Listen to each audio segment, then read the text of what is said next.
ทุกคนยินดีต้อนรับกับข่าวซูช่องของนิก้าอีกแล้วสำหรับวันนี้นอกากลับมาอยู่ที่งานเก่างานเดิมเนาะดังที่ทุกคนรู้ก็คืองานส่งเสริมการอ่านนครหลวงเวียงจันทร์หรือว่าเวียงจันทร์เฟสติวัลนั่นเองเนาะนี่มื้อนี้ได้เสื้อนำเดี๋ยวตอนนี้เนาะเราไปเบิ่งภาพบรรยากาศในตอนเช้าก็คือตอนเช้าเนาะเจ้าของนครหลวงเวียงจันทร์ได้มาเยี่ยมยามงานเขาเนาะซึ่งกันมีบรรยากาศที่ค่อนข้างฟื้นฟูเนาะแล้วกันมีรายการแสดงต่างๆที่น่าสนใจเราไปเบิ่งภาพบรรยากาศในตอนนั้นก่อนแล้วเราจึงมาฟื้นฟูพร้อมๆกันเลย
สวัสดีทุกคนได้เบิ่งภาพบรรยากาศ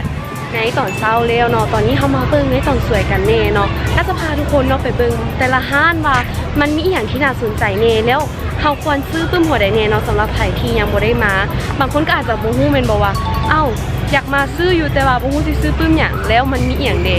เดี๋ยวเขามาเบิ่งพร้อมๆกันกับการในมื้อนี้เลยเนาะไปนี่ส่วนนี้เนาะก็จะเป็นอาหารมีขอละหน้าคนขายก็งามเพียงกล่องละ5,000 กีบเท่านั้นเนาะนอกจากนั้นก็ยังมีน้ำหมักเที่ยงแล้วก็น้ำหมักนอดแซ่บๆเนาะให้ได้มาซื้อกันถ้าสมมติว่าซื้อปื้มแล้วอ่านปื้มแล้วเจ็บคออยากกินน้ำสิก็มาซื้อได้เลยสำหรับห้านแรกเนาะเรามาอยู่กับห้านบิ๊กบุ๊กบูมก็คือจะเป็นปื้มอ่านการ์ตูนภาษาไทยนั่นเองเนาะว้าวเขาจะมีหลายปื้มให้เลือกซื้อกันเลยสำหรับราคาเนาะกับเพียงแต่25,000 กีบ27,000 กีบเท่านั้น 15,000 กีบ 20,000 ก็มีเด้อ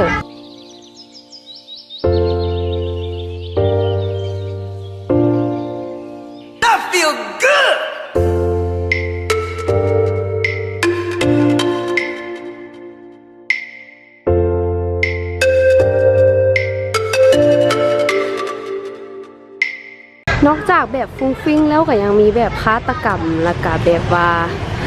ดักๆในน้อยหนึ่งเนาะ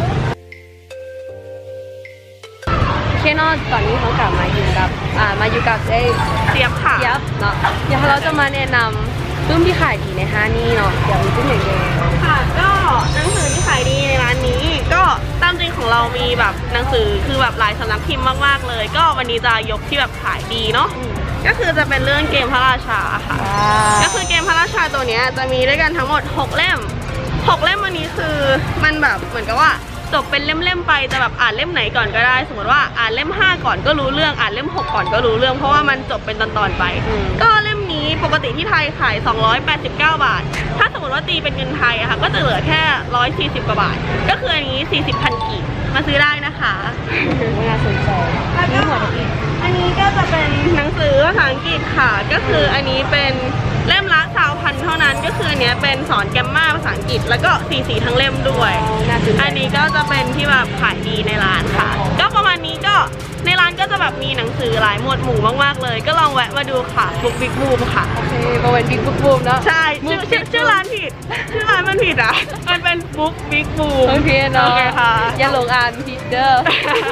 ฝากเพจได้ไหมได้มีเพจใน Facebook ด้วยนะคะก็คือกดติดตามได้ก็คือโอเคมันเป็นเพจใน Facebook คือสามารถเซิร์ชได้เลยก็คือชื่อว่าบุ๊กบิ๊กบูมก็คือจะมีรูปปลาวานขึ้นมาเนาะก็ลองไปเซิร์ชได้ฝากติดตามได้ค่ะแล้วไปกดเบิ่งกันได้เด้อค่ะโอเคเข้าใจเลยจ้าโอเคนะทุกคนหลังจากที่เบิ่งฮั่นปึ้มภาษาไทยแล้วเขามาเบิ่งปึ้มภาษาลาวกันเน่เนาะว่าจะมีอย่างที่น่าสนใจบ่นี่ก็คือฮั่นปึ้มที่มีชื่อเสียงโด่งดังเนาะก็คือมีดีบุ๊กส์นั่นเองซึ่งเพิ่นก็มีปึ้มหลากหลายแบบเนาะ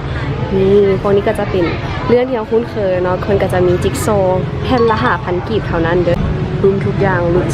50% ด้วยกันเลยโอ้ my god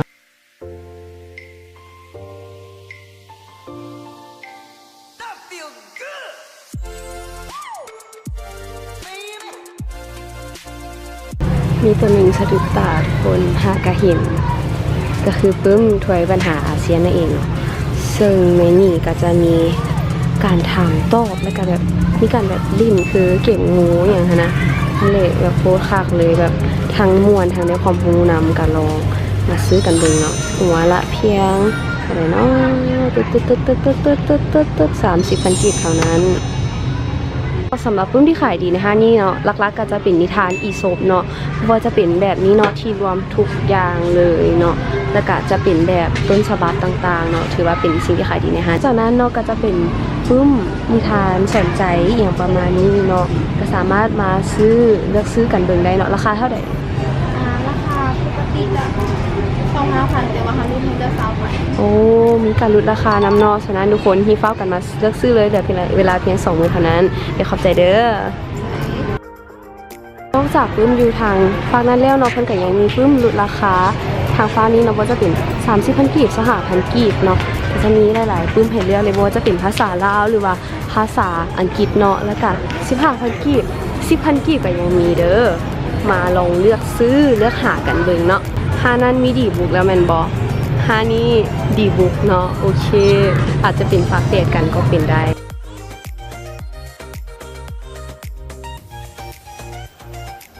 สำหรับปึ้มฮานี่เนาะส่วนใหญ่ก็จะเป็นปึ้มจากนักเขียนชื่อดังเลยเนาะในประเทศลาวเขาจะมีแบบเพื่อชีวิตเนาะอ่านแล้วมีให้รู้สึกดีขึ้นเนาะก็เป็นแฟนในบรรดานักเขียนปึ้มต่างๆเหล่านั้นเนาะเพราะว่าเวลาที่เราอ่านแล้วเรารู้สึกว่ามีกำลังใจขึ้นแล้วก็มีวิธีการแก้ไขปัญหาที่ได้ดีขึ้นเดี๋ยวก็จะพาทุกคนมาเบิ่งเนาะว่าตัวใดที่ขายดีในห้างเด็ดเนาะปึ้มอันนี้ก็จะเป็นของอาจารย์กัดแก้วเนาะแล้วนี้ปึ้มหัวไม้เนาะปึ้มของอาจารย์ทองดีเนาะเจ้าเว้าได้ว่าซั่นนี่มีแต่ปึ้มคักๆทั้งนั้นเลยเนาะแล้วก็เป็นของคนลาวเฮาเองเนาะโอเคเนาะเดี๋ยวเรามาเบิ่งปึ้ม5 อันดับขายดีของห้างนี้กันเลยตัวแรกเราจะเป็นปึ้มเจ้าเว้าได้ของอาจารย์ทองดีเนาะตัวนี้ค่ะก็เอามาค่ะได้เท่าไหร่มื้อเนาะขายไปแล้ว500 กว่าหัวนี่ถือว่าขายดีเติบเนาะราคาที่เป็น2,000 กีบเท่านั้นต่อมาเราจะเป็นปึ้มหัวนี้เลยวิชาชีวิตเนาะเหมาะสำหรับคนที่กำลังเรียนอยู่หรือว่าอาจจะจบไปแล้วเนาะเขามาอ่านตรงนี้แล้วเบิ่งว่าใครที่บ่มีสอนในเรียนเนาะเขาก็สามารถเอาไปใช้กับชีวิตตัวเองได้เนาะวันนี้ราคา39,000 กีบเลยต่อไปจะแมนหัวนี้เนาะเขาจะมาเบิ่งความคิดของทุกคนสำคัญในโลกเนาะถือว่าเป็นผู้ขายดีคือกันเนาะแล้ววันนี้ออกมาคือกันเด้อต่อไปจะเป็นหัวนี้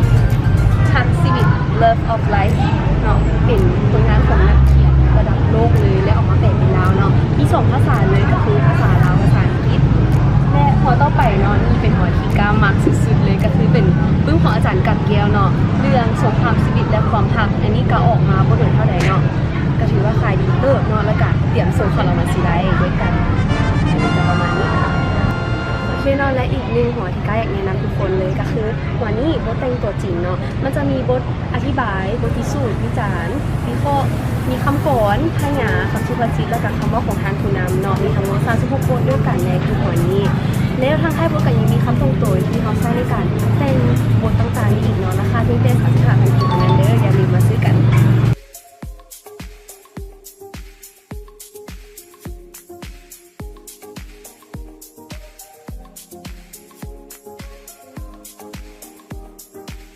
ปื้มของเพิ่นเนาะกะราคา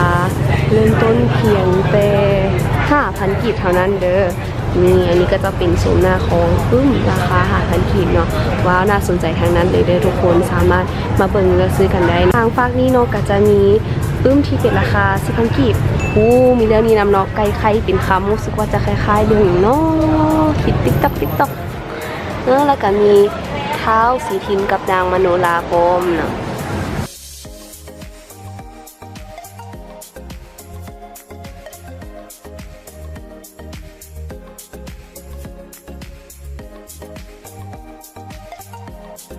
คนสำหรับปื้มที่ขายดีในห้างอันนี้กับคือจะมีเรื่องเจ้าสาวบางบทเนาะหัวละ10,000 กีบเท่านั้นแล้วก็จะมีไก่ไข่จิงคำที่เราได้เห็นไปเมื่อกี้นี้เนาะตัวนี้ก็น่าสนใจที่กันเด้อนี่อะไรนี่ใครเคยอ่านเนี่ยมีหน้าปกที่แบบเชิญชวนงามก็ไปก็จะมีนายพานสิงห์เนาะเรื่องนี้ก็เป็นเรื่องที่เป็นนิทานของเขาเป็นลูกนี่อื่นเนาะมันมาเป็น2 ภาษาเนาะมีทั้งภาษาลาวแล้วกับภาษาอังกฤษนำกันเลยเนาะซื้อกันได้หัวละ10 กีบเท่านั้นทุกคนอยากเข้าขึ้นลอยเรื่องสุดท้ายที่การจะมาแนะนำเนาะก็คือเรื่องซึ่งต้องการได้เขียนลายมวลกับการอ่านนั่นเนาะก็คือว่าเป็นเรื่องที่ดีเนาะสามารถไปเล่าให้น้องฟังได้เพราะฉะนั้นเอามาอ่านเองก็ได้เนาะสามารถมวลได้ทุกวัยเนาะสำหรับการอ่านนี้ยังอีกหัวหนึ่งเนาะที่น่าสนใจก็คือเราเคยเรียนแมนบอที่บาเวลาเรียนตอนไหนกะกอไก่ขอไข่ขอครัวอย่างเดียวเนาะเราก็เลยลึงมาเลยแต่ว่าสำหรับปื้มหัวนี้เนาะจะบ่มีแต่กอไก่ขอไข่เพียงอย่างเดียวเนาะตอนนี้เราได้มีการ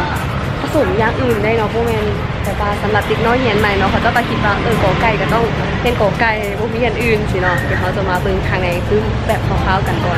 หัวนี้เหมาะสำหรับเด็กน้อยที่กำลังเรียนใหม่เนาะคือเขาเจ้าสามารถเบิ่งตามรูปภาพแล้วเขาเจ้าก็จะสามารถแบบว่า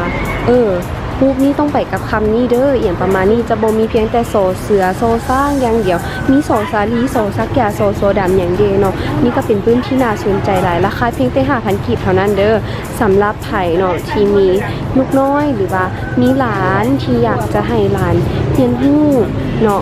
แบบก็คิดว่าคักเนาะหัวนี้คันว่าก็เป็นเด็กน้อยแล้วได้อ่านหัวนี้นี่ก็คือสิแบบดีใจสุดๆเลยติดพันกันมาเนาะก็คือหัวนี้เนาะอันนี้จะเป็นการประกอบสระเข้าไปในพยัญชนะนั่นเองเนาะนี่ก็จะมีสมมุติว่าสระอีสระอึเนาะคือดึงว่าวตึกเบ็ดมากอย่างลึกเนาะกะเด็กน้อยก็สามารถที่จะประกอบคำเข้าไปนำกันได้เนาะ5,000 กีบเด้อหัวนี้และเพิ่นเล่าอีกเนาะว่าปื้มที่ขายดีก็จะเป็นพวกเรื่องผีว่าซั่นเนาะกะตอนเด็กน้อยก็คือกันได้เนาะผู้ใหญ่มักเว้าเรื่องผีให้เฮาฟังนี่อย่างประมาณนี้มีปื้มระบายสีประเพณีลาวพร้อมเนาะ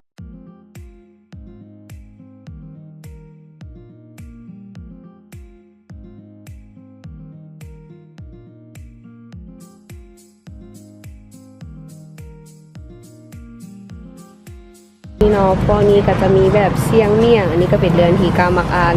สุดๆเลยตอนยังน้อยเนาะเป็นนิทานที่ม่วนแล้วก็มีการเล่าสืบต่อกันมาเนาะนี่ก็จะเป็นโฮมเรื่องสั้นนำเนาะนี่โฮมเรื่องสั้นรางวัลสีได้ลาวเนาะอันนี้ก็เคยอ่านมาแล้วก็ถือว่าคักเนาะทุกคนจากนั้นแล้วเนาะก็ยังมีพวกนิทานต่างๆเนาะที่น่าสนใจด้วยกันเนาะอันนี้ก็จะเป็น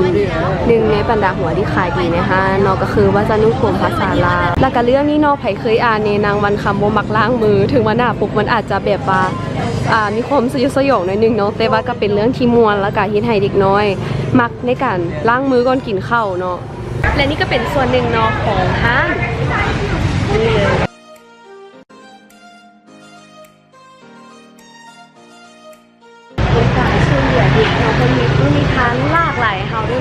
นางอาเนาะแล้วก็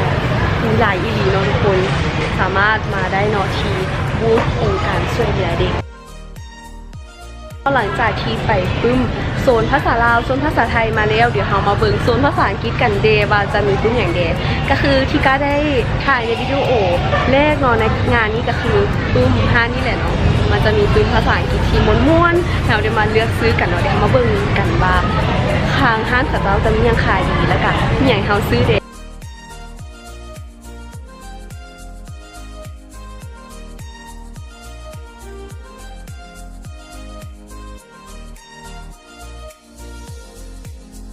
ส่วนด้านนี้เนาะจะเป็น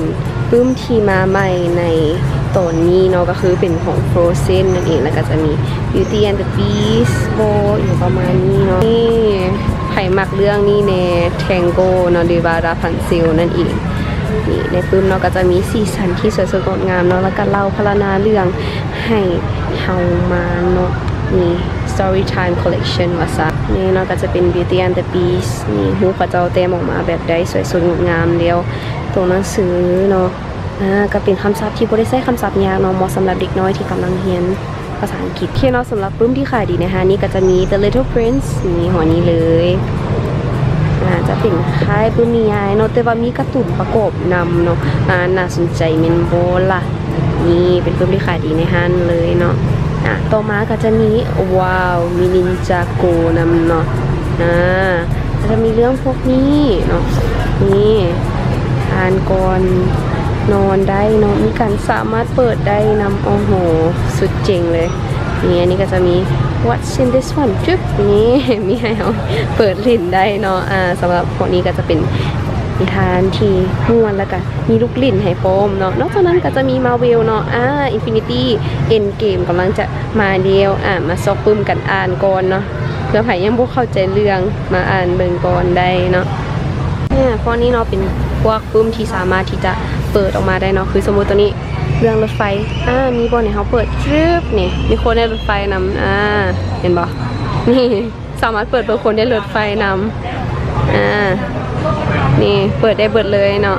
นี่เปิดจากไหนวะเอิดเฮ้ยเดี๋ยวไว้ทุกคนมาซื้อเลยเปิดให้กาเบิงเนเด้อโอเคประมาณนี้แหละเนาะนอกจากปึ้มนิทานต่างๆแล้วเนาะคุณยังมีปึ้ม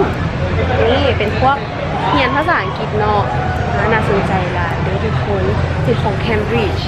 ด้วยกันเลยเนาะสามารถมาซื้ออยู่ห้างนี้ได้เนาะสำหรับใครที่เตรียมเรียนภาษาอังกฤษจะว่าผู้จะไปซื้อตุ้มอยู่ใส่สามารถมางานนี้ได้เนาะแล้วก็มาที่บูธของนี่ห้านเฮาเนาะจะตั้งอยู่บ้านสะพานทองมาแต่ทางโรงเรียนรัตนะฮอดวงเวียนอ่างน้ำพลทานและเลี้ยวขวาไปทางห้องหมอ103แต่บ่ฮอดพุ่นห่างจากวงเวียนประมาณ100 เมตรเป็นตึก3ชั้นสีเขียวชื่อห้านปึ้ม Books at DK โอเคก็ตามนั้นนะทุกคนถ้าว่าใครที่สนใจปึ้มของห้านเพิ่นเนาะแต่ว่ามาบ่ทันงานนี่เนาะก็สามารถที่จะไปห้างของเพิ่นได้ตามรายละเอียดที่เบ้าไปก่อนหน้านี้ได้เลยเนาะเดี๋ยวเราไปเบิ่งห้างต่อไปกันเลย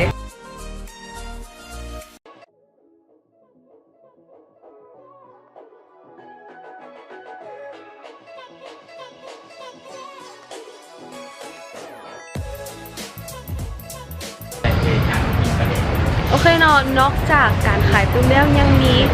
นี่สามารถมาสอบถามได้เนาะเรื่องการเรียนต่างประเทศเดี๋ยวเขาจะมาให้อ้ายเพิ่นบอกรายละเอียดคร่าวๆเนาะให้เฮาฟังกันก่อนเนาะแล้วใครสนใจก็สามารถติดต่อไปหาเพิ่นได้เลยเด้อโดยทางศูนย์ของเราก็มีทุนหลายประเภทหลายรูปแบบเนาะแต่ถ้าว่าสนใจอยากเข้ามาสอบถามเราโดยกลุ่มกันเข้ามาหาทางพวกเราได้ก็คือในกลุ่มมโหฬารส่งเสริมการอ่านซึ่งว่าศูนย์บริการของเราก็คือศูนย์บริการเรียนต่อต่างประเทศของเราก็ได้เข้ามาเปิดหรือว่าเข้ามาร่วมในงานของเพิ่นซึ่งว่า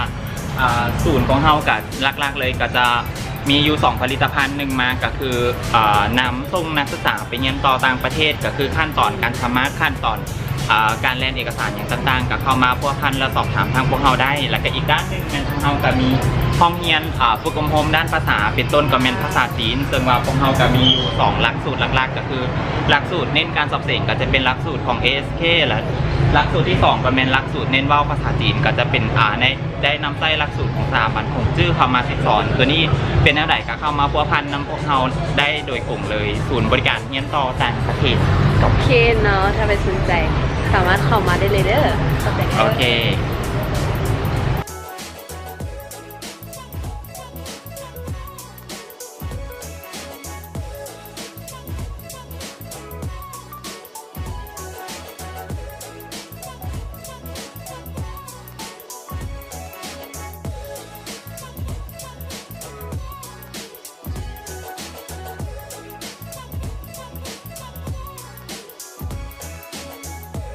นอถ้าว่าสมมติว่าซื้อพวกนี้ดีเอาเริ่มหิวมาแล้วบัดนี้ที่ไปซ่อมแล้วกินได้อยู่ใส่อยู่บ่อนี้ก็มีเนาะนี่ห้านเลยตีเลี้ยงเนาะเป็นมีรสที่แซ่บมาให้ทานได้เลือกซื้อเลือกกินกันได้เนาะก็สามารถเข้ามาเบิ่งได้เด้อ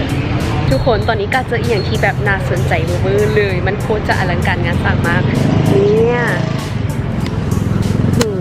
ดูสิเป็นเลโก้นั่นเอง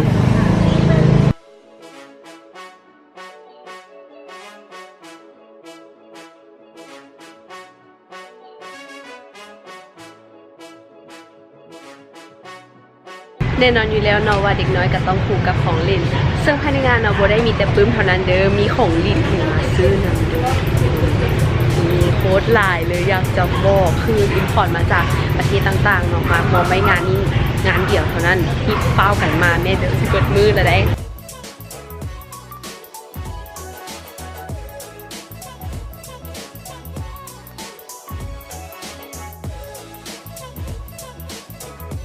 ส่วนทางด้านนี้เนาะก็จะเป็นวารสารของไลฟ์เลกาซี่มืออื่นเนาะซึ่งเป็นการสิ่งของคุณเราเขาอีกได้เนาะคุณฉะนั้นก็มาอุดหนุนกันได้เด้อมีหลากหลายอย่างให้เลือกเลย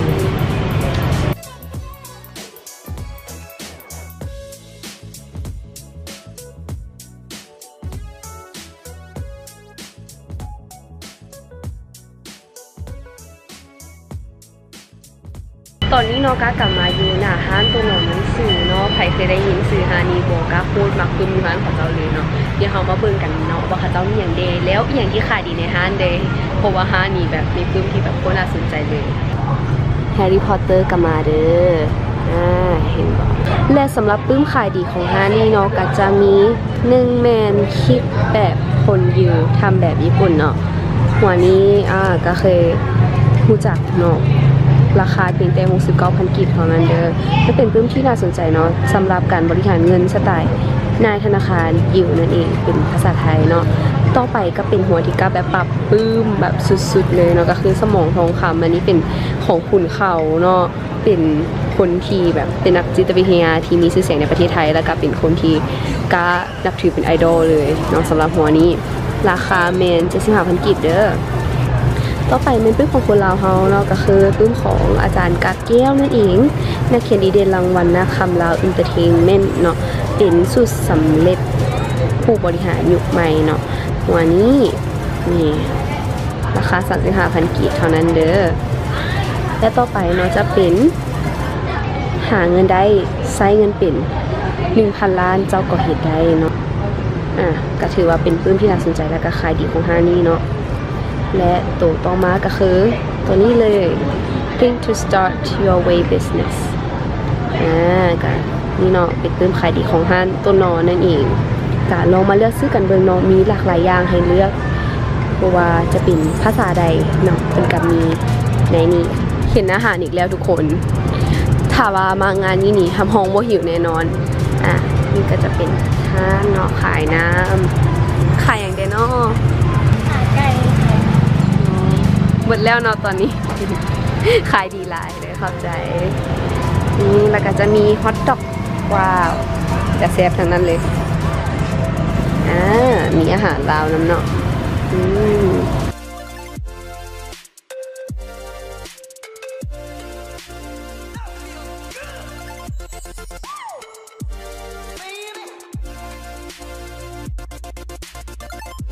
ส่วนบอนี้เนาะเพิ่นก็จะมีพวก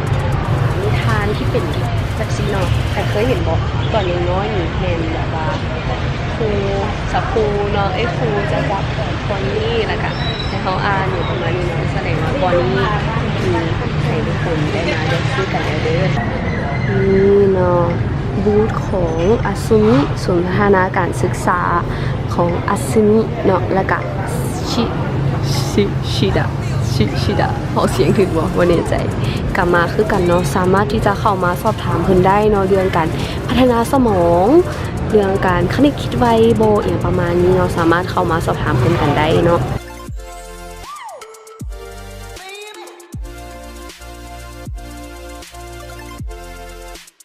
ก็เจออย่างบางอย่างอย่างโนนี่มันคืออะไรนะ มันคืออย่างนี้มันคือหุ่นเชิดมันบอกแม่นแล้วน่ารักจริงๆเนาะอันนี้มันอยู่สำนักพิมพ์วัยเด็กเนาะมันก็จะมีนิทานต่างๆหลากหลายเนาะนิทานในวัยเด็กหรือว่านิทานใหม่ที่เกิดขึ้นเนาะอุ้ยชี้จะพาตื่น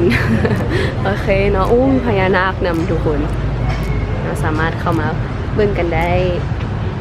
น่าสนใจเนาะมีตู้อ่านสำหรับเด็กน้อยนำประมาณนี้เนาะ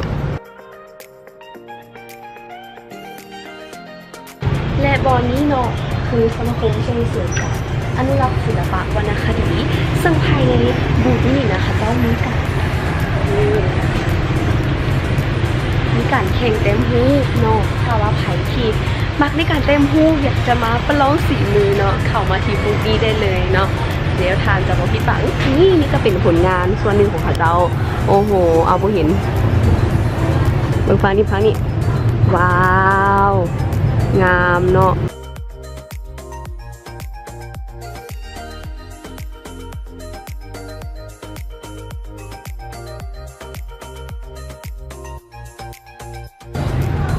มีรถนำทุกคน 10,000 กีบเท่านั้นใครเคยลิ่นเนี่ยรถอันนี้ตอนยังน้อยเนาะก็โคตรมักเลยมันสามารถเปลี่ยนสีได้ว่าสั้นก็เลยโคตรมักรถอันนี้เลยแน่มีขายแล้ว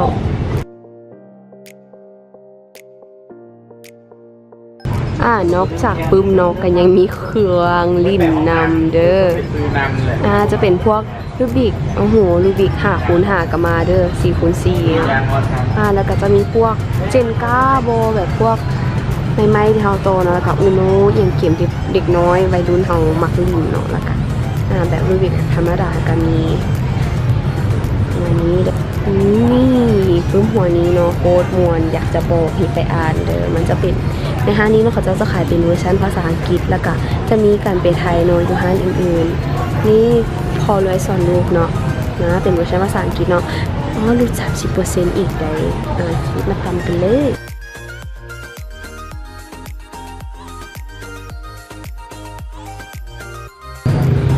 นี่เนาะก็จะเป็นรายละเอียดของห้างเพื่อนเนาะมีหลายสาขากันเลยแต่ก็จะมีหลากหลายภาษาอีกเนาะส่วนปึ้มที่ขายดีในห้างของเพื่อนเนาะส่วนหลายจะเป็นเกี่ยวกับการท่องเที่ยวเนาะเพราะว่าจะเป็นภายในประเทศลาวหรือว่าต่างประเทศเนาะถ้าว่าใครสนใจในการท่องเที่ยวเนาะสามารถมาเลือกเบิ่งปึ้มในห้างเพื่อนได้เลยแบบนี้หลากหลายเลยเนาะเพราะว่าจะเป็นสาขาต่างๆเนาะเน้นจะเป็นทางหัวนี้ที่โมเมนต์พวกหัวนี้เนาะที่ขายดีที่สุดประมาณนี้เนาะเราไปห้างต่อไปกันเลยพี่ไผ่มาโคนี่คือกาโบฮันนี่เลยเนาะทุกคนช่องยูทูบโคนี้แบบโคตรหลากเดี๋ยวเรามาเบิ่งพร้อมกันนี่เห็นบอแมนเบิดเลยเนาะมาเบิ่งหัวทำอิฐวันนี้ซะนี่ดูสิมีภาษาอังกฤษพร้อมเนาะค่ะแล้วตอนนี้กับเครื่องลิ้นเนาะถึกใจเด็กน้อยกันเลยเขาก็ยังมักคือเก่าเนาะถึงว่าจะอายุหลายขึ้นแต่ว่าก็ยังมักลิ้นเครื่องลิ้นคือเก่าเนาะ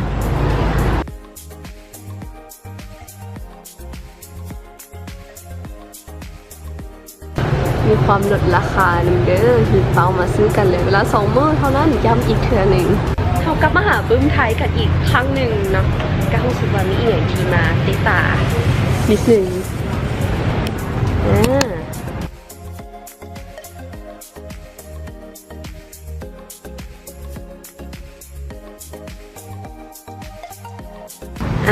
สำหรับไผ่ที่มักเกี่ยวกับพวกสัตว์ต่างๆเนาะนี่เขาจะมีการขายแบบว่า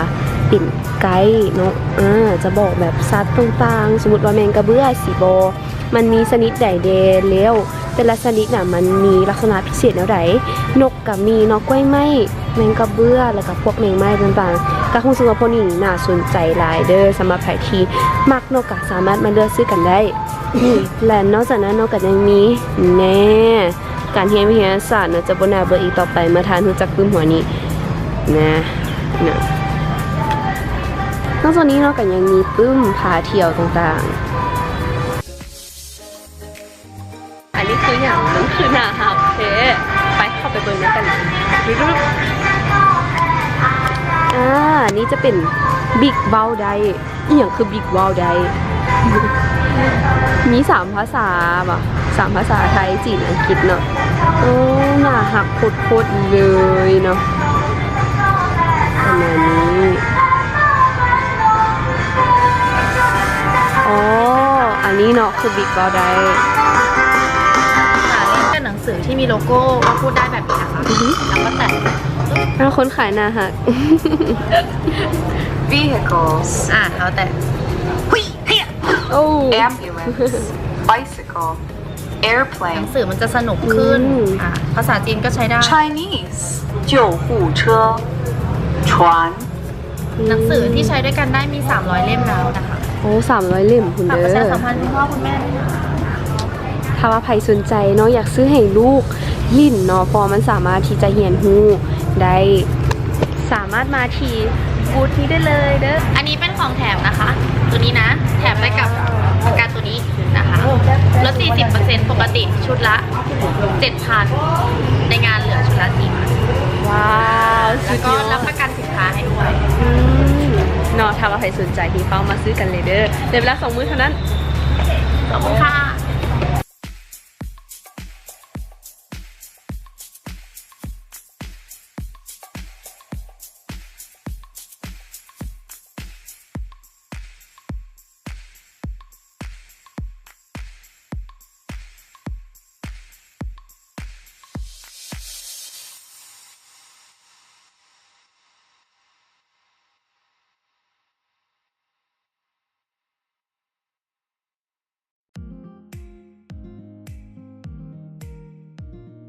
สำหรับบูธนี้เนาะนี่บูธนี้เลยแมนเพิ่นจะมีแบบว่าเครื่องลิ้นสำหรับเสริมพัฒนาการของเด็กน้อยเนาะแล้วก็คุณยายก็สามารถลิ้นได้ด้วยคือเห็นบอคลิปแล้วนี่หูกามาลิ้นอันนี้แหละมันกับมัวเนาะแล้วก็ได้ความรู้ก็จะมีการพอลิโก้ทางหน้าหลังน้ำเห็นบอจะมีไดโนเสาร์ฟาดนี่แล้วก็ไดโนเสาร์ฟาดนี่เนาะถือว่าเป็นมันต้องชิ้นยอดเลยในการตัวนี้เนาะแต่สามารถมาเลือกซื้อกันได้เนาะแล้วก็น้องก้าก็ได้ซื้อไปแล้ว1 ชุดเนาะก็ถือว่าเฮ็ดให้น้องก้าแบบมีพัฒนาการที่ขึ้นอีดีได้เพราะว่าหลังจากที่ซื้อไปแล้วนี้แบบก็ได้แบบคนละหลายอันเลยเนาะ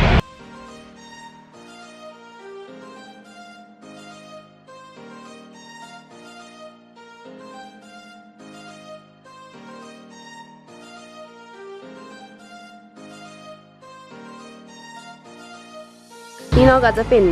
อันดับหนังสือที่ขายดีนะคะอันที่อีกก็จะเป็นต้องเป็นที่1ให้ได้เนาะเบสเซลเลอร์แล้วก็มีสำเร็จก่อนใครนี่แล้วก็10 คัมภีร์นักขายผู้ยิ่งใหญ่นี่30 วิธีเอาชนะโชคชะตาและตัวนี้คิดได้ก็เนรมิตได้เนาะเบสเซลเลอร์เลย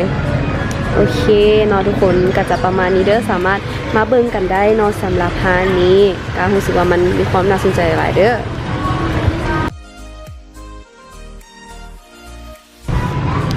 มีความตัดราคาออก เป็นโปรโมชั่นพิเศษเนาะสำหรับพานนี้น่าสนใจด้วยกันเด้อ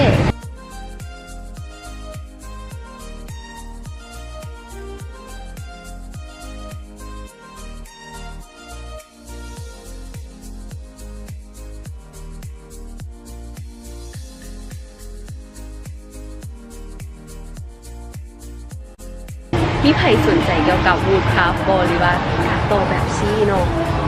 บอนี้มีละเด้อทุกคนบ่จำเป็นต้องไปซื้ออยู่ประเทศไทยเนาะอันนี้แบบหลากหลายแบบให้เลือกเลยสู้กับครูสั่งงานมาคือสมมุติการเนาะตอนนั้นครูสั่งเรียกมาให้ไปเฮ็ดคือแฟนก็คือEiffel Tower เนาะก็เลือกไปซื้ออันนี้มาแล้วกับคนสีเนาะ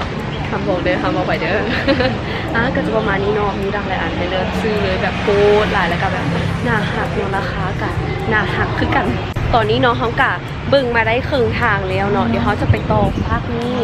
ซึ่งตอนนี้นะทานคิมรันโดเนาะใครได้เบิ่งวิดีโอก่อนนี้บอกทานคิมรันโดแล้วกำลังรออยู่ห่างเนาะเดี๋ยวจะให้เขาไปเบิ่งทานพร้อมกันเลยเนื่องจากว่าวิดีโอค่อนข้างที่จะยาวไปหน่อยนึงเนาะก็จะขอแบ่งออกเป็น2 ตอนด้วยกันเนาะสำหรับตอนทับอีฟก็คือจะขอจบไว้เพียงเท่านี้ก่อนถ้ามากะอย่าลืมกดไลค์กดแชร์แล้วก็กด subscribe ให้แน่เด้อแล้วเจอกันใหม่ในภาคที่2บ๊ายบาย